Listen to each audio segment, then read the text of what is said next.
Hey friends, it's Trisha here in the Freedom Hill Kitchen.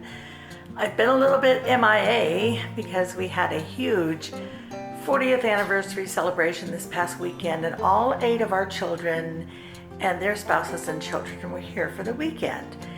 So I didn't film anything. I took a ton of pictures, but it was family time and I didn't want to bring out my camera.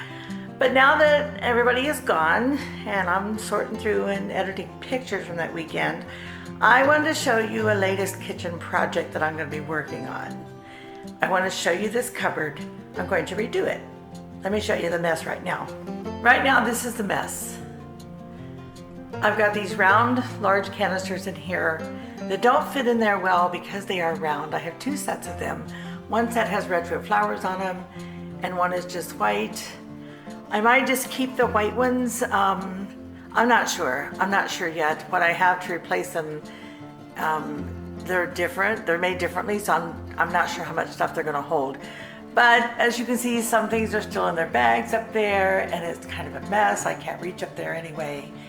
And on this side, I do have some overflow spices and things I keep on that shelf. I probably won't touch that.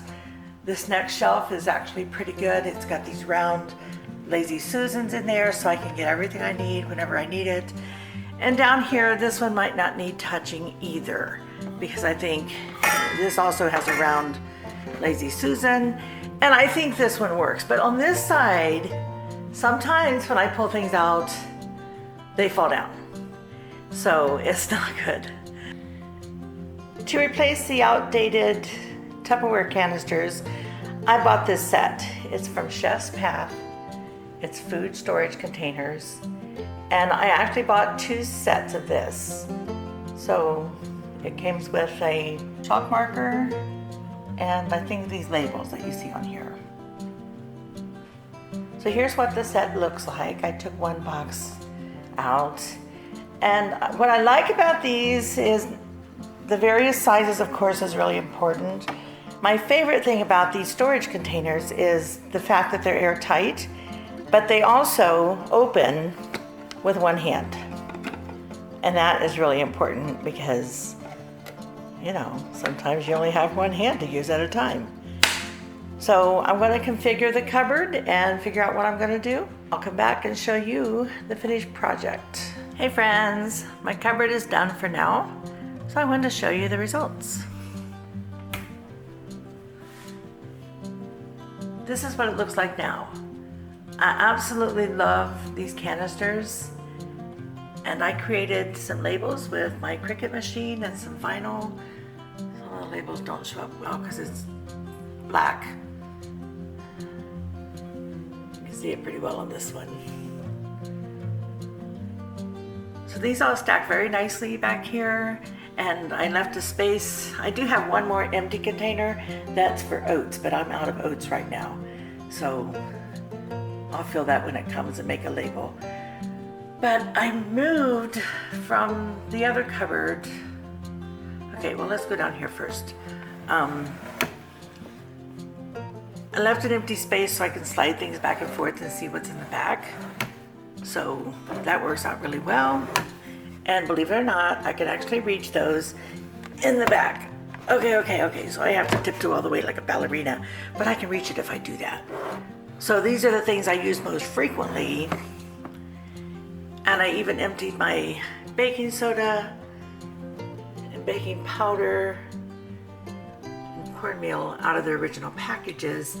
And this helps me keep track of inventory better because when I'm running low, that works out. I have baking cocoa back there, some flour and sugar.